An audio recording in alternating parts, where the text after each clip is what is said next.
Alright, so I am here to explain to you the basic gist of British Romanticism. So the first thing you need to understand is that Romanticism has nothing to do with romance. It has nothing to do with love, falderal, or any of that. I am focusing strictly on what defines British Romanticism. If you take an advanced placement literature class, particularly here at Lincoln, the senior year is focused on British literature. You will go into more detail about this and read some of the writers that I'm going to name drop in this. And you will touch on American Romanticism during your junior year in either American literature or American studies, whichever course you decide to take next year. American Romanticism is similar but has slight differences, but like I said, I'm not going to get into detail of that. I'm just going to focus here on the ideals of the British Romantic movement. So you have to understand is that we are moving away from the philosophical ideas of the Enlightenment of the 17th century that valued logic, reason, rationality. It was a big boom in science, which is good for our book because our book is a science book. In fact, Frankenstein is believed to be like the cornerstone text of science fiction. That basically, like, that book kickstarted an entire genre of what we all think of science fiction today. But Romanticism kind of took a shift away from that into moving towards idealizing passion, emotion, and individuality. Something else you have to understand is that the term romanticism or looking at someone as a romantic was not used until the middle of the 19th century. These writers at this time period did not sit around and go, I am one of the romantics. Like we typically as theorists and study people who study, I don't know what I'm saying, but who study literature and history look back and find these movements and then name them after the fact. Okay? Feel free at any time to pause this video to kind of look at the slides and read what they say, because I'm not going to read everything that's on there. In terms of what is ideally praised, you see a lot of like shades and fluctuation of those main ideas, you know, that passion, emotion, individuality, okay? A desire for liberty, so anytime people were oppressed, okay? They wanted people to follow their ideals, that emotional drive, instead of, you know, what the rules are or the societal conventions. They really stress the importance of expressing authentic personal feelings. This is where you really start to see poetry evoking and trying to evoke personal feelings in there instead of just being like a good poem to sound pretty and is written pretty. You start to see poems trying to elicit emotion response. And during that time that these writers felt it was their duty to inform and inspire others of emotion or even of social change. Part of their strive for social change is they did believe that artists should create art, and that art and literature that is created should be accessible for everyone. They didn't feel that it was something that was limited by social class, which up to that point pretty much had been to own or to create was very much a class distinction, and that kind of goes back to literacy levels and things like that. You know, and then there's the praise of creation from nothingness, which I think is an interesting idea when you think of how Mary Shelley's Frankenstein began. That the creature, you know, even the creature itself is a metaphor. You know, that the creation from nothingness. Look back to how Mary Shelley rewrote the introduction on the second edition of the book, and how she came up with the story itself and how it was born. We do get a little bit of that creation from nothingness. Nature, nature, nature, okay? When reading Frankenstein, you are going to see lots of passages in which characters just wax poetic about nature.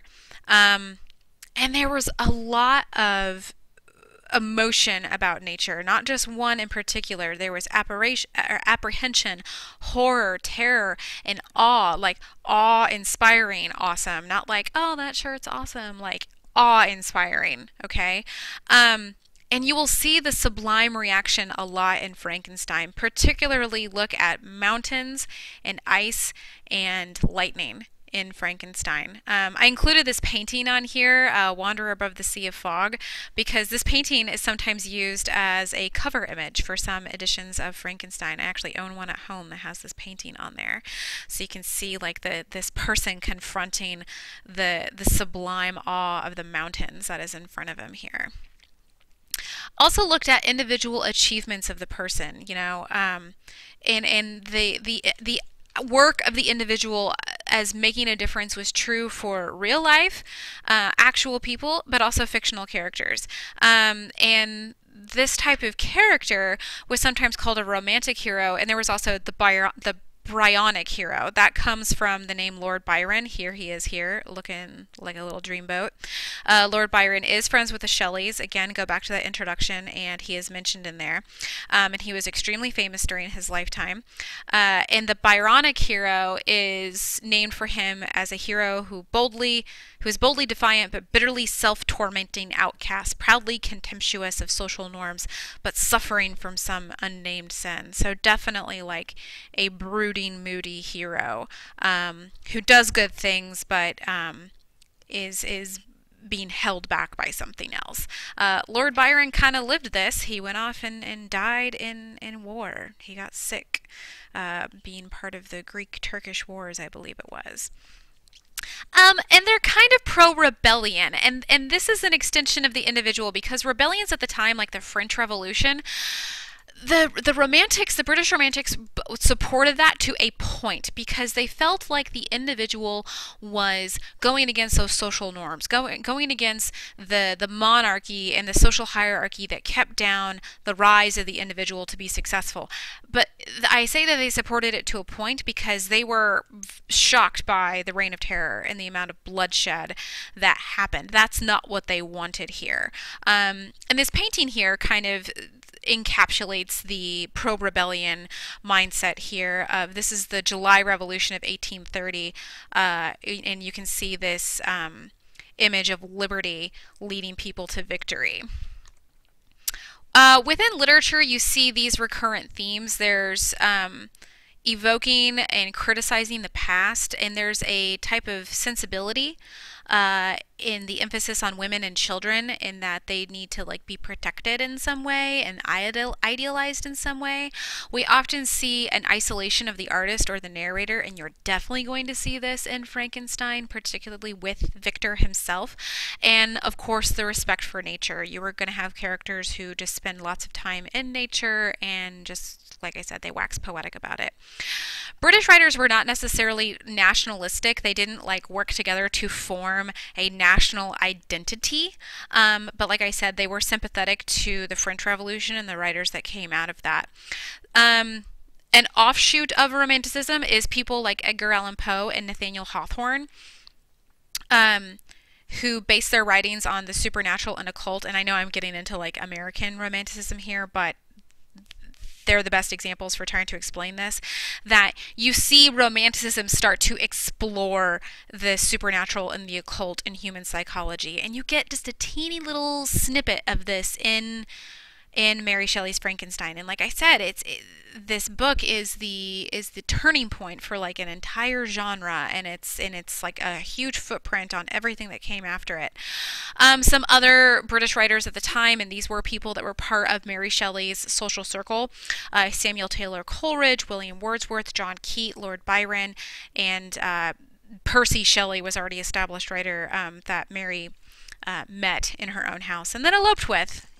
Read my other video for that. Those people, they are name dropped. A couple of them are name dropped within Frankenstein, and you will come across them again when you read in British literature. Sorry, I can't really talk. Another text I want to point out to you here is The Sorrows of Young Werther. This is actually a German novel. It comes up in Frankenstein. I'm not going to spoil it for you, but this book comes up. This was an extremely popular novel in which young Werther kills himself out of his own suffering, and it was believed to be one of the most infamous books to inspire suicides. There's actually something called the Werther effect.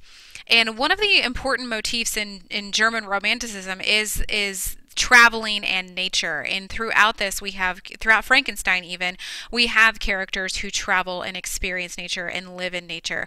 Also, Germanic Romanticism idealizes childhood innocence and the importance of imagination. And all that together really gives this idea of folk literature, folk of the people. And we see this in Mary Shelley's Frankenstein. So I really feel like there's a lot of this German Romanticism influence into this British work of literature. And just, as a side note, to kind of give you this idea of German Romanticism, is that Grimm's fairy tales by the Brothers Grimm's was published in 1812, and they were mostly folk tales. And so even those fairy tales are a product of of the Romantic movement, not British Romanticism, sorry, because they're German. But you see how those themes, that childhood innocence and importance of imagination, and then even theories of race, factor into even something like Grimm's fairy tales. Here are my references. By all means, take a look at those, and they may help you to review and again kind of get this big picture. So to recap, the appreciation of the individual, appreciation of emotions, appreciation for nature and the power of nature, and going with gut authentic experiences, very important to British Romanticism.